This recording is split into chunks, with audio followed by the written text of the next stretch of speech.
Wages. With the advent of Senate Bill 22, when it passed, brought some much needed salary funding into our Sheriff's Department to increase the wages of our deputy sheriffs. Unfortunately, upon receipt of that funding by our county judge, Murphy used that as an opportunity to free up other money in the county budget to give larger raises to non-law enforcement, non-jail staff. Welcome back, viewers, watchers, listeners. I'm your host, Tyler Owen. Today, we are in Polk County, as promised, with our field representative, Roberto Campbell, that serves the little southeast portion with the Golden Triangle area. Has been on TMPA. How long have you been with TMPA now? Man, I just started my fourth year, so don't sell me short. It's more than just the Golden Triangle, Southeast Texas. This is my area. I'm up here in my area, right? I'm in the heart of East Texas. You are in the heart of East Texas. Let's go all the way up to like the south end of Tyler. Denver, where I was working and serving when I was a field rep.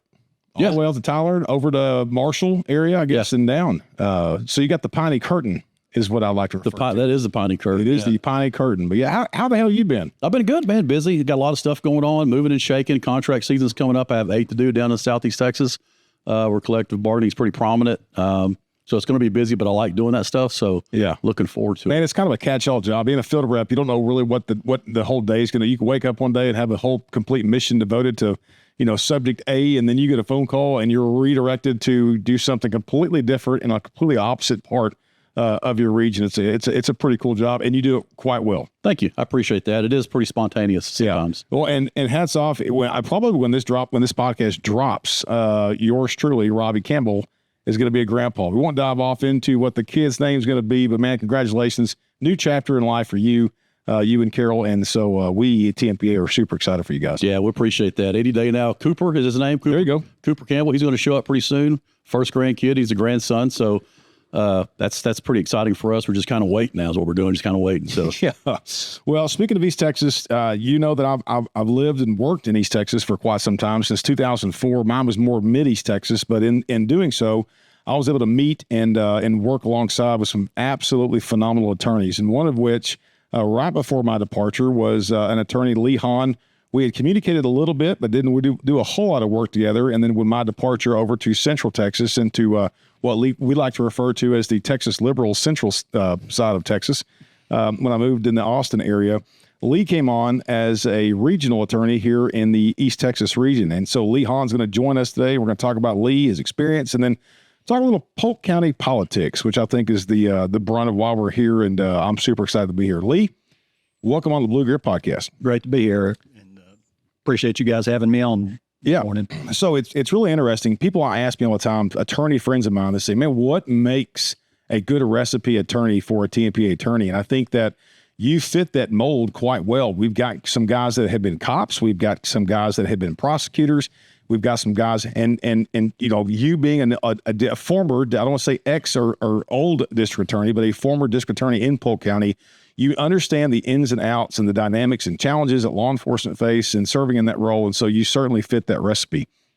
Absolutely. I was with the district attorney's office here in Polk County for a total of 27 years. I started as an assistant prosecutor, and then in January of 2007, I took office as the elected district attorney here in Polk County and served in that capacity for 4 terms or 16 years, and then retired in December of 2022 and decided I wasn't ready to just stay home or play golf and open my own office. And I've been doing general civil practice and criminal defense work. And my association with TMPA is also significant. What's really interesting is you served in a time frame that I think that we collectively, you look at Travis County, Dallas County, these other counties across Texas, and when me and Robby started law enforcement, we, alongside the district attorney's office, were on the same team.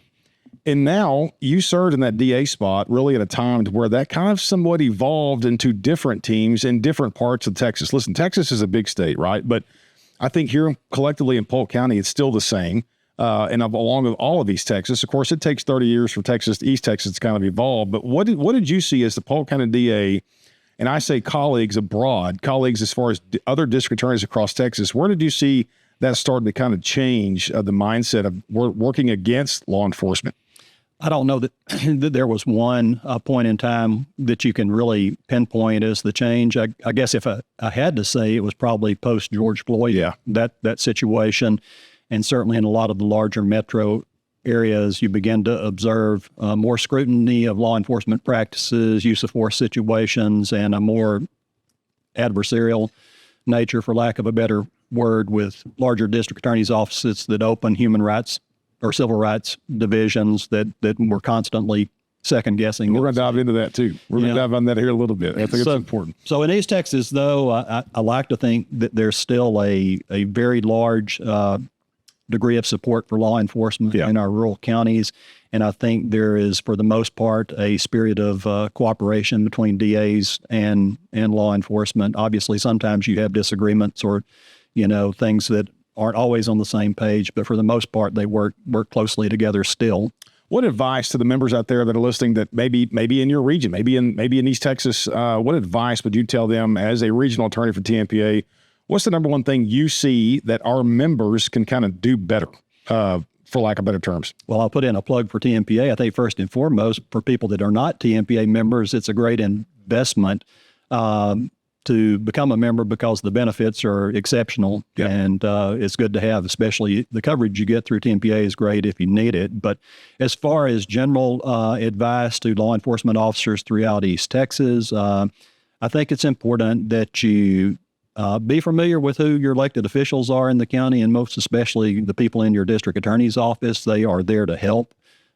It was always important to me as a district attorney to have a good working relationship with our sheriff's department and our municipal law enforcement agencies, and let them know that we were there to help them do their job correctly. And when they're doing a good job on the front end in investigating cases, making good decisions, collecting evidence and so forth, that makes your prosecutor's job a whole lot easier, once a case gets into court. So being, I guess, close to your DA's office and communicating back and forth and being comfortable in that relationship is probably the best advice I can give them. One of the things me and Robby takes typical calls. For those that don't know or understand kind of how TMPA operates is that each field rep is assigned a legal day.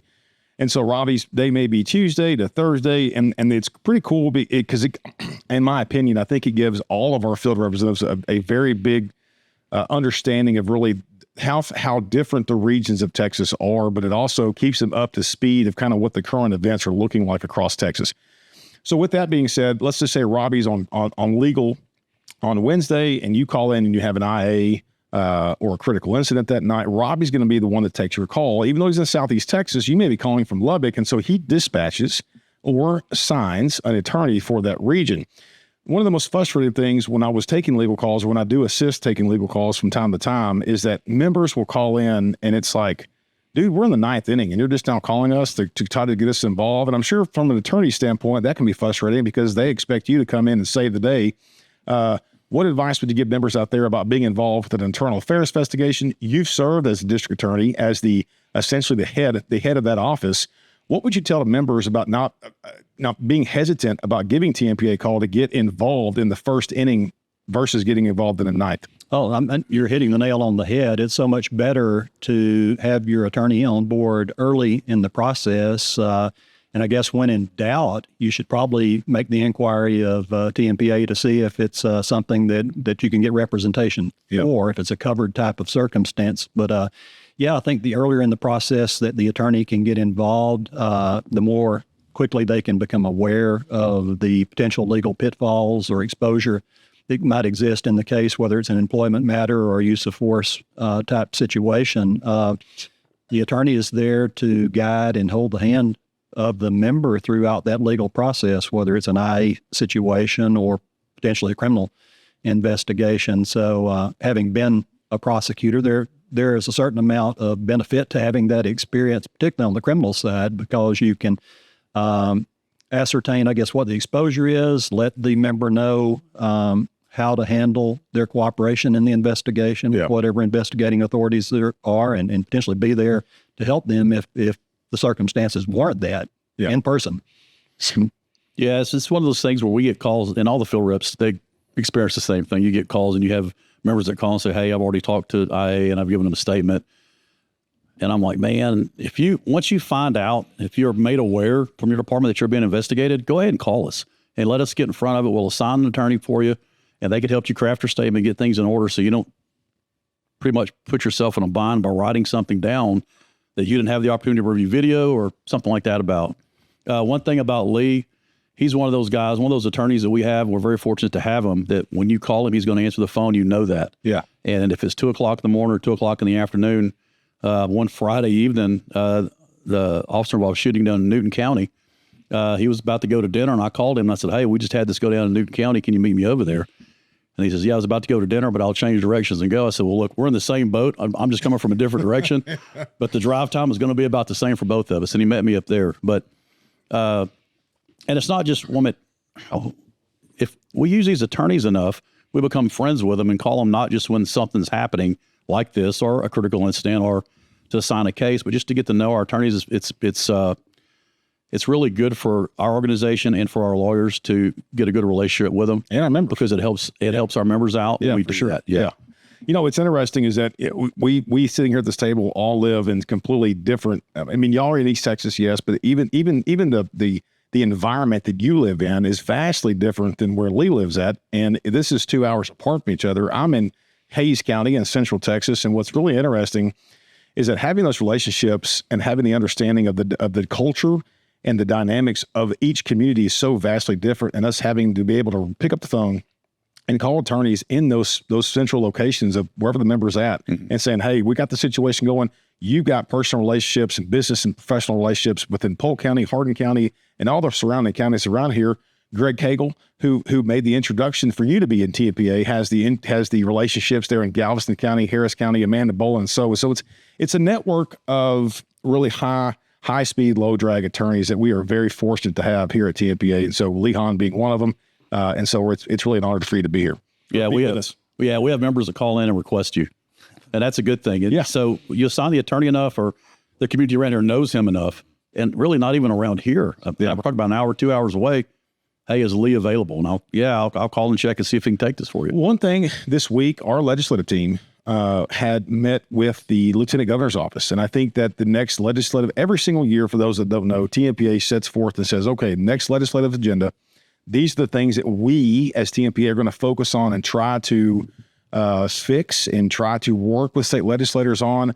One of those that we've identified and been trying to work on for several years, us and other state law associations, is the Brady list. Are you seeing any improvement, and you being a former prosecutor, on really some of the prosecutors across Texas, the weaponization of the Brady and the no appellant process? Can you speak on kind of what direction you see the Brady list going, or how you interpreted it, how you enforced it whenever you were a prosecutor? Well, to answer that question, it's kind of sporadic or ad hoc in terms of how I see that Brady list process being used in our area. I think some DA's offices are a little more aggressive in listing officers than others. It's still absolutely a concern. And the biggest concern I have as a TMPA attorney is how to get people off the Brady list once they get on it, because right now there's no effective process to remedy that. Correct.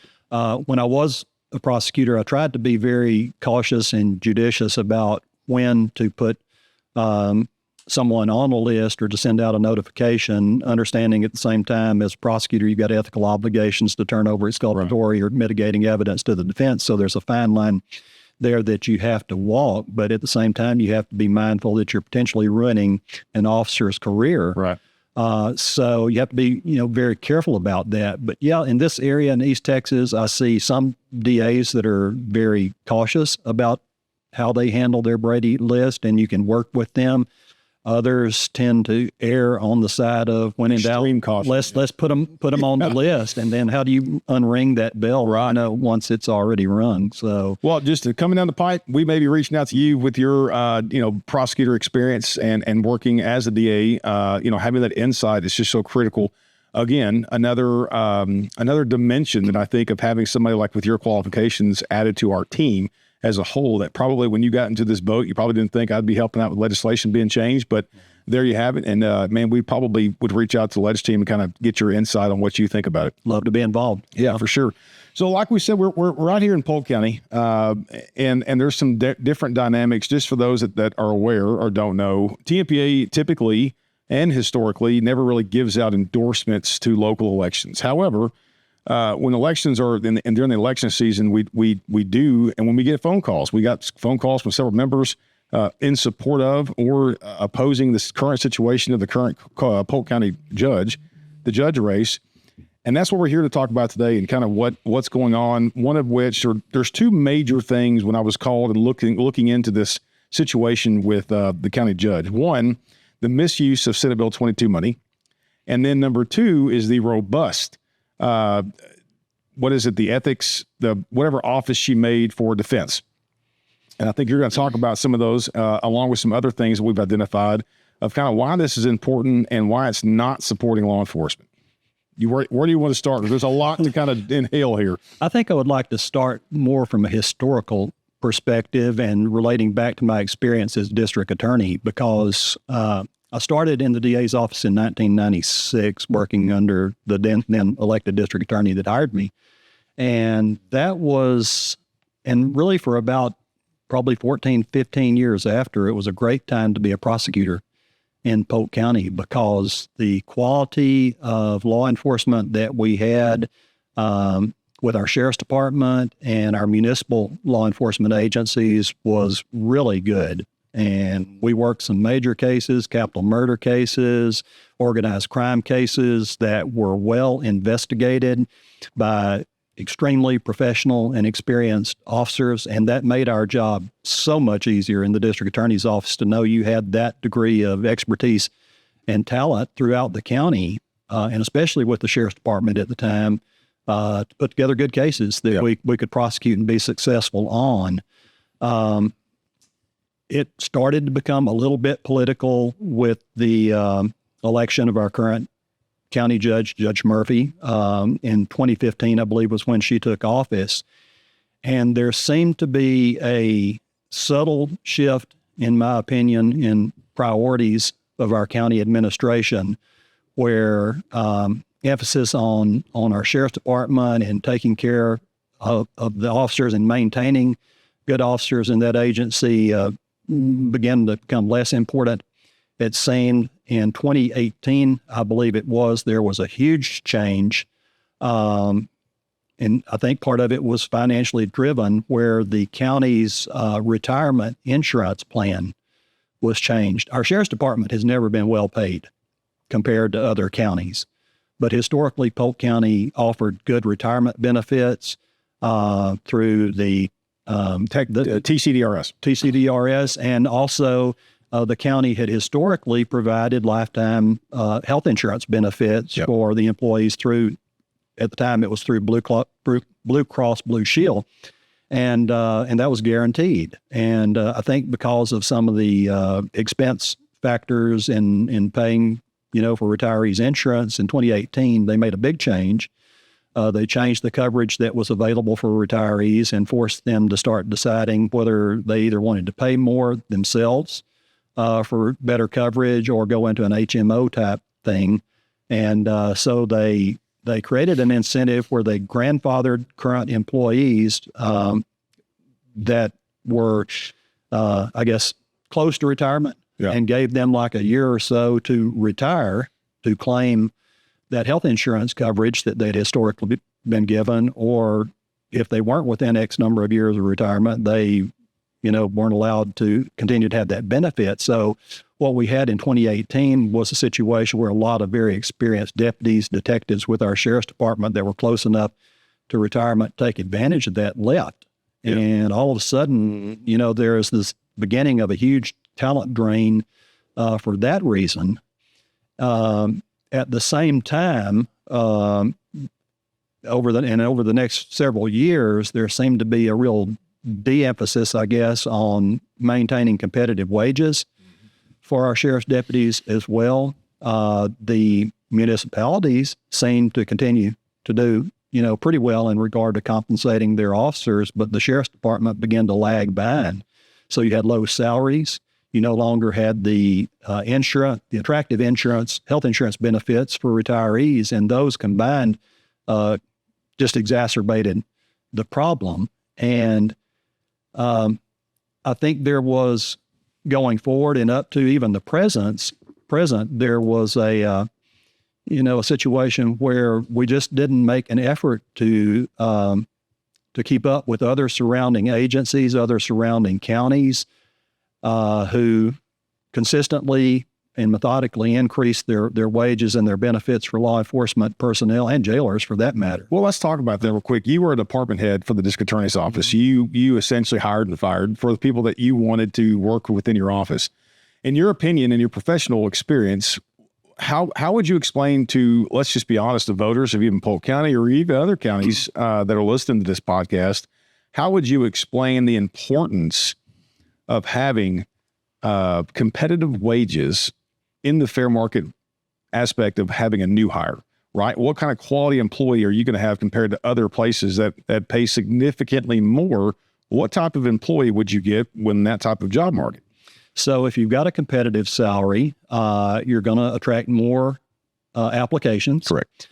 Which gives you the opportunity then to be more selective in who you hire, and you can identify the better applicants or the more qualified applicants, and you start on the front end with a better employee that you can train and get experience, and that will thrive in that environment. I had the same problem in the district attorney's office, and part of this, in fairness, is due to our proximity to larger counties and jurisdictions, but it was the same thing with assistant prosecutors for me.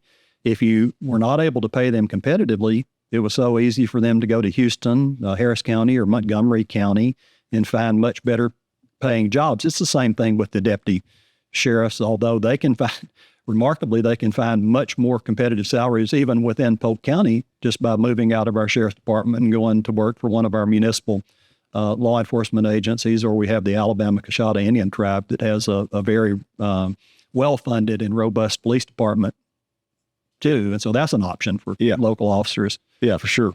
Let's go back and talk about the insurance. And historically, me and Robby will tell you is that when you look at any agency that pays less but has better benefits, it kind of equals out, which is, I think, goes back to your point about maintaining that type of importance as far as the retention. Oftentimes, people are so focused in on the starting benefit wages or the start of a new employee, and this is where they're going to come in at.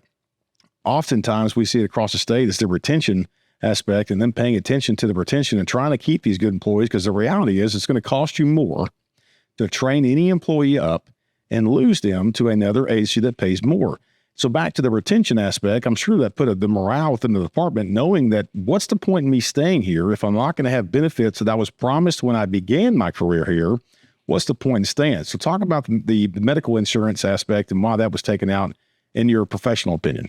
Well, I mean, I think it was a way for the county just to try to save money and cut corners financially, which then created a perception among all of the employees. It's not just the sheriff's department employees, but all the county employees, that they were not appreciated and that they were not valued. So historically, and you touched on this point, people were willing to work here for less when they felt like they were being valued and appreciated, and the work environment and the benefits kind of offset what they were giving up in wages. Right. But when you take the insurance benefit away for current employees or retirees and force them into other less valuable insurance plans for themselves and perhaps their families if they're having to pay for that extra coverage, it no longer was attractive, for them to stay. Yes. So one of the things that we notice also within, elected officials is that the saving money aspect is what's going to be the excuse that they use for why they cut the insurance. However,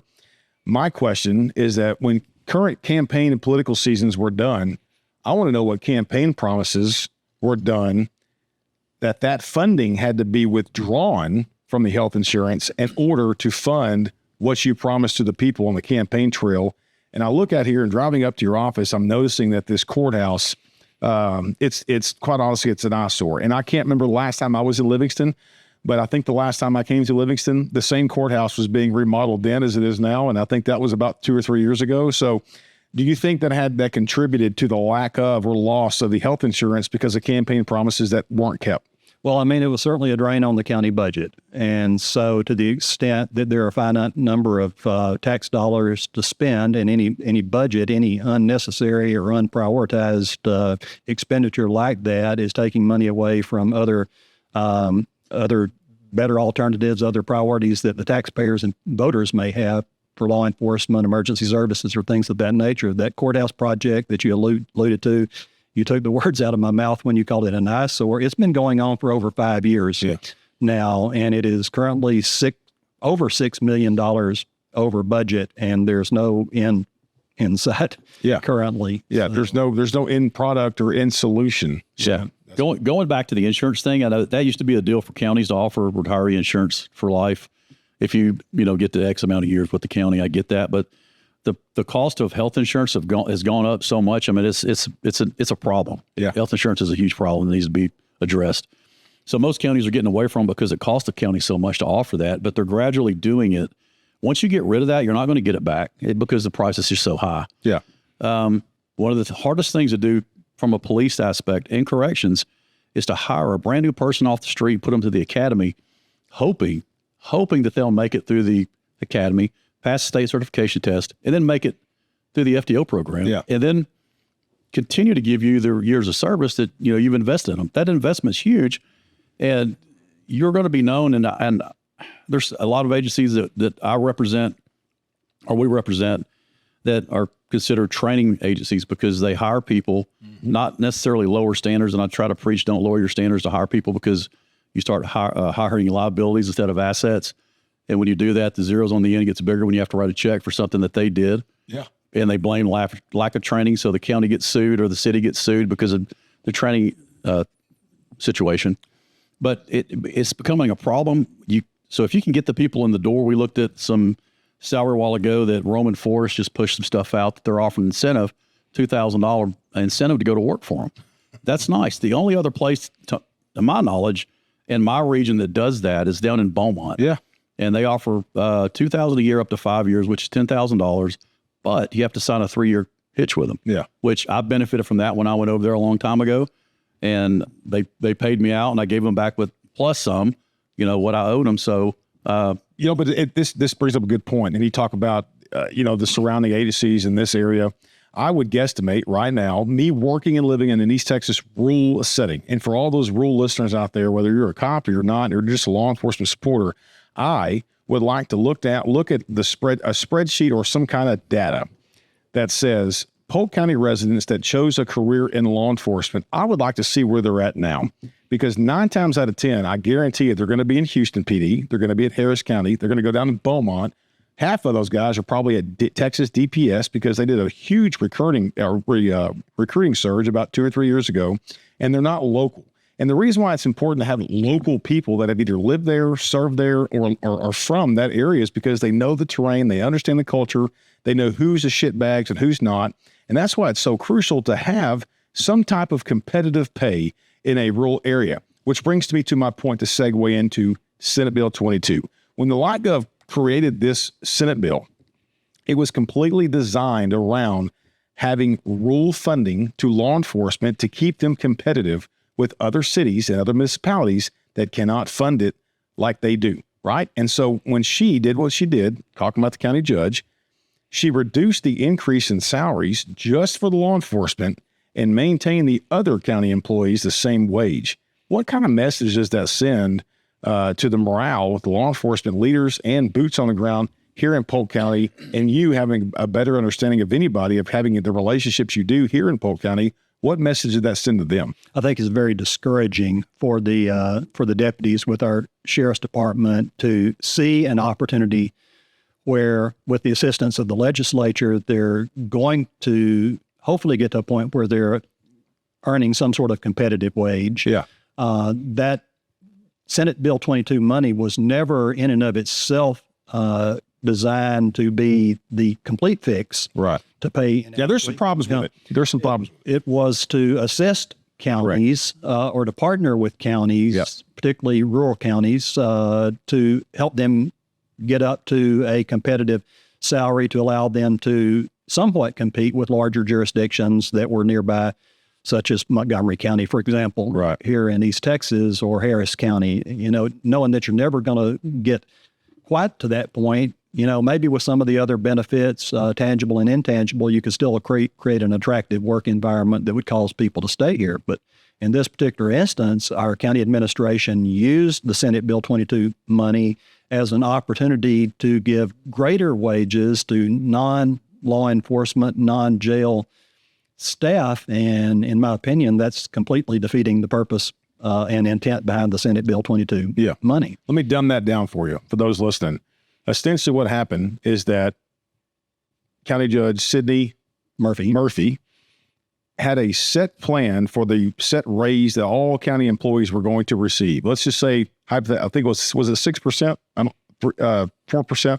It was across the board, $3,000 a year raise for non-law enforcement, non-jail staff, and a $1,400 raise for law enforcement and jail. So let me get this straight. $3,000 to anybody that's non-law enforcement. If you're law enforcement, because the office you work for receives a Senate Bill 22 funding from the Light Gov, and because they do partake in that was granted by our state legislators, she reduces the salary as a punishment, essentially is what it is. Sure. Or at least not give them the same benefit that was given to the other non-law enforcement employees. Yeah, I've seen her try to defend this on social media where she's been taken out to the woodshed for it. Yeah. And she's trying to defend it saying, oh, they got more, they got the same.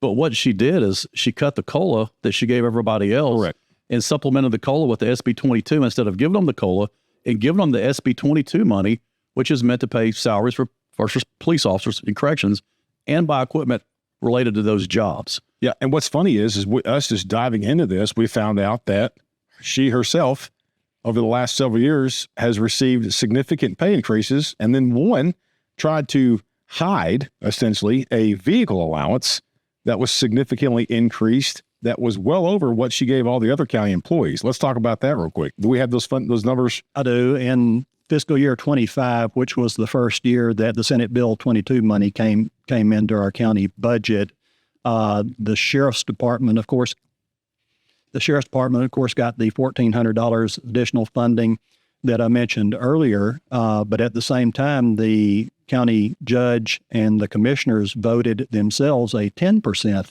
raise in that same budget fiscal year 25 year, which amounted to about a $7,000 a year raise for the county judge and the commissioners. The very following year, the current budget year that we're in, 26, they voted themselves an increase of approximately $4,000 in their vehicle allowance. Our county judge has a $20,000 a year vehicle allowance, which I'm not aware of anybody that gets that. No, that's crazy. That's crazy. And listen, what's really interesting is this is just Polk County, right? TMPA can't remain committed just to exposing all elected politicians. We were brought to this by several concerned members of law enforcement that said, "Man, is this right?" And again, that's the only reason why we're involved. But my personal message to those out there that are in law enforcement that are listening to this, me and Robby can tell y'all, is that be aware what's going on with your elected officials and see where the money, and follow the money and see where how it's affecting the long-term paycheck, your retirement. And if you identify problems, man, give us a call, because this would not have started if it weren't for concerned members of saying, time out, wait a minute, we're getting screwed out of this because of Senate Bill 22 funding, and this is not the way it should be. And we will gladly, regardless if you're a member of TMPA or not, we're going to do the right thing. And I think doing the right thing is identifying problems and identifying people that are pro-law enforcement and identifying the ones that are not pro-law enforcement. And historically, we've seen the voting pattern from this county judge, being Sidney Murphy, that she's not pro-law enforcement because she tries to hide the bottom dollar. Yeah, and to the point that people think this current controversy regarding deputy funding is political, it's not. Our sheriff's department has been begging and pleading for salary increases for at least the last 6 or 7 years. Now, to the extent that an election is an opportunity for people to become aware of problems in county government and areas that need fixing or correcting, yeah, it's an opportune time to have that discussion, because it forces the public to, I guess, focus on issues going on within the county. And so I guess to the extent it's related to politics, yeah, it's a great time for the people of this county to hear and understand how underfunded our sheriff's department is, how poorly paid our deputies are, and what a real public safety consequence there is in not adequately funding law enforcement in this county, because we're talking life and death. We're talking the ability to successfully prosecute cases that are investigated by less than experienced officers because everybody else has left and gone to other better paying counties, and I worry that to the general public, there's this not an appreciation for the degree of the problem unless and until you or somebody is a victim. There you go. And then you become aware that the problem is very real. Yep. Unfortunately. We testified, me and Robby were in the Capitol last year, last session, I believe, for our Capitol Day. And one of the statements that one of the law enforcement leaders made was that poor decisions made today have repercussions in the future. And I think that to your point is that the bad decisions that continue to happen out of this, the commissioner's court, let's just face it, the county judge is the leader of that commissioner's court. To your point is that's what's scaring us today, is that it may not be affecting you today, but when you do need that, you're going to want that to be available, right? So bad decisions today have repercussions in the future. And so that's what we're trying to prevent. We're certainly not giving any endorsement at the local level, but we're damn sure going to identify problems that we see in a voting pattern that is anti-law enforcement. Yeah, this is an issue the county judge is going to have to deal with sooner or later. But I think some of this burden falls on the commissioners as well. Yeah, because the commissioners sit back and they have to see what's going on, especially when they see significant raises on their paycheck.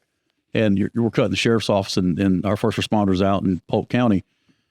But they allow that to happen. Now, from what I've been told by some folks that I speak with, and I speak with a lot of folks, is that every time they try to go against the judge, that she belittles them and tries to mute them and runs the shell game on them, and they sit back and they take it and they just get on down the road. That's crazy. And yeah, it is crazy. And I know that's happened. And nothing against the leadership of the Polk County Sheriff's Department in Texas here. You got some good folks over there leading. The sheriff is a great guy. I know him. His command staff are great folks over there. They're all fighting the same fight that is right for their officers and their deputies and their correction officers. The hardest thing to do in police work is to hire a brand new person. It's a lot of trust in that person. People leave, two main reasons people leave law enforcement corrections: toxic leadership, which is not at Polk County Sheriff's Office. Right. Now, outside of that, that's kind of why we're here. And the second thing is a bad economic benefits package or poor economic benefits package. That's why people are leaving and going to smaller cities, Livingston PD, on Alaska PD, for God's sake, Roman Forest. They're going to lose people to Roman Forest. I know that's going to happen. And getting out of this area altogether, going down to Montgomery County, or even going to Hardin County and making significant more money in Hardin County, which is just north of Beaumont, Jefferson County. Yep. That's an issue, and that's going to have to be addressed. So to see, and I saw some things this morning on social media before I made the trip up here, that she posted out something about people stalking her on social media and kind of put them in the same category as pedophiles. Well, you can't make that argument and be an elected official. That's just not how it works. If you're going to be an elected official, then you are the citizens and people who put you in that position have the right to see what's going on there. Absolutely. And I know she's going to listen to this podcast because it's going to make its way through her really quick. And that's a good thing. She needs to listen to this. And we'd invite her to be on a podcast to answer hard questions, because as a county judge, at some point, you're going to have to answer hard questions that are not really favorable in your 10 years of tenuring at the county judge position. But she needs to address some of these things publicly and not go on defense, because when you go on defense so much, it looks like you're absolutely guilty of it, which the numbers don't lie. She is absolutely guilty of all of it. Yep. Now, what has she done for Polk County in the last 10 years? It's looked the same as it always has been every time I've driven through it. And the last time I was here wasn't too long ago, and there's a weed patch going up through the concrete mixer sitting on the front yard of the courthouse. I don't understand that. I don't either. I would like to make one observation in that same vein. In the time that our current administration has been in charge of our county budget, basically the last 10 or 11 years, the county budget has increased by nearly 75%, and county revenues have also increased by the same amount, nearly 75%, whereas the rate of inflation in this area, I think, according to the federal statistics, is around 25%. So we're growing our county government at nearly twice the rate of inflation. We just went over $50 million on our county budget for the first time in the FY26 fiscal year.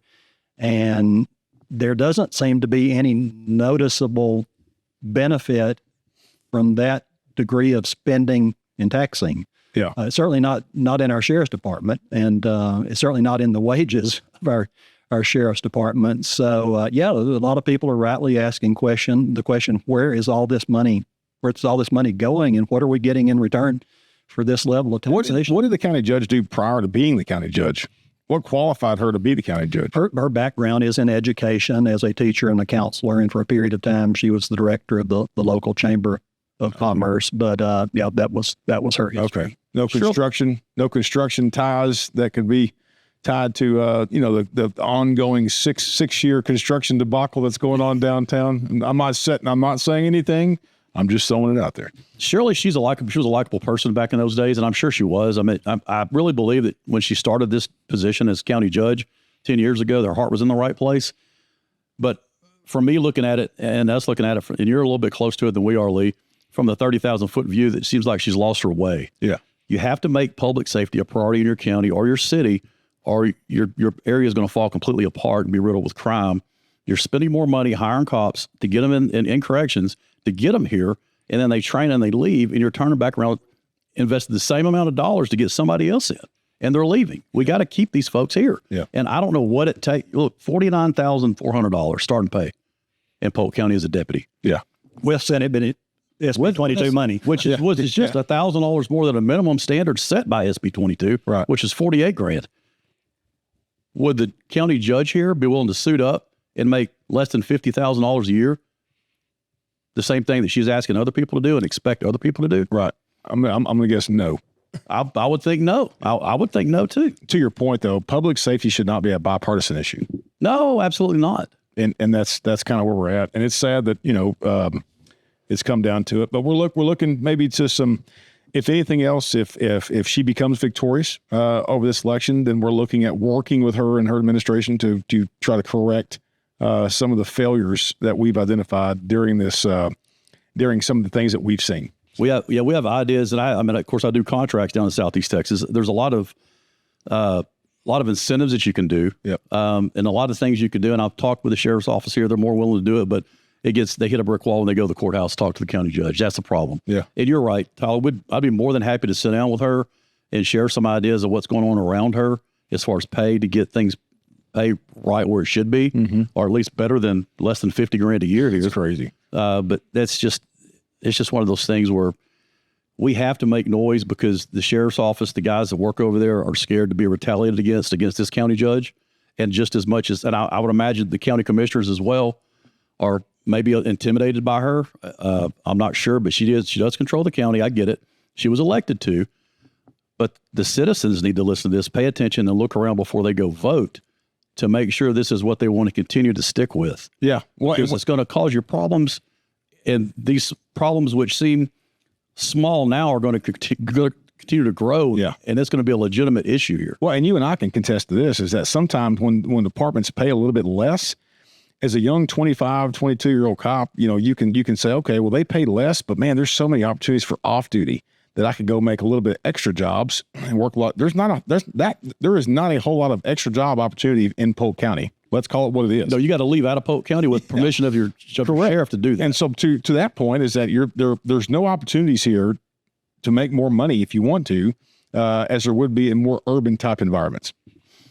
Right. But you have guys that work at the sheriff's office, been there for a long time, but they're willing to stick it out to see what happens. But how much of that can they take? Right. That's my question. How much you're going to start losing really, really highly qualified, experienced police officers to another county or city because the county judge won't get off her ass and fund the sheriff's office. That has to happen. And then the corrections, the facilities, I'm not sure about the facilities. I know that they're understaffed. They're so understaffed they have to take their prisoners and send them to a jail in Louisiana on contract to house them in Louisiana. Good gosh. Which, when I found out about that blew me away. I mean, I could see a neighboring county, but not another state. Yeah, that's a problem. It's not because we don't have the capacity in our jail to house those inmates. We have the room. We just don't have the jail staff to comply with the jail commission standards, the staffing ratios for the number of inmates that they have. And the reason we don't have the jail staff is because they're as underpaid as the deputies are. They can go to work for TDCJ here locally or another agency and make significantly more money. So we have the same talent drain in our jail as we have in our law enforcement ranks. Gosh. Yeah, they usually leave TDCJ to go to work for a county and make more money. Yeah, it's totally backwards. But did they not learn anything from the defund movement where it doesn't work? I mean, I guess, and I don't want to say the only good thing that come out of the George Floyd, the defund movement and all that, because that was a whole issue. But they've really learned that places that elected to defund their police department was a complete, total failure. Since then, you have county judges and city councils and commissioners courts that has seen that public safety has to be a priority. Yeah. They've really they're paying police officers now what they're worth. You're never going to pay them what they're worth, in my opinion. Right. I mean, that's my career. That's what I do. But they're being paid a better wage now to go out and fight crime and risk their lives to defend the public for people that don't even know. Right. And that, it takes a special person to do that. Yep. It really does. So that come out of the defund movement where we got to pay people more. The people that were paying attention caught on to that. They said, oh, we got to get our shit in gear and do that. And they have done that. And that's why you see salaries of, 6 figures in the Houston metro area.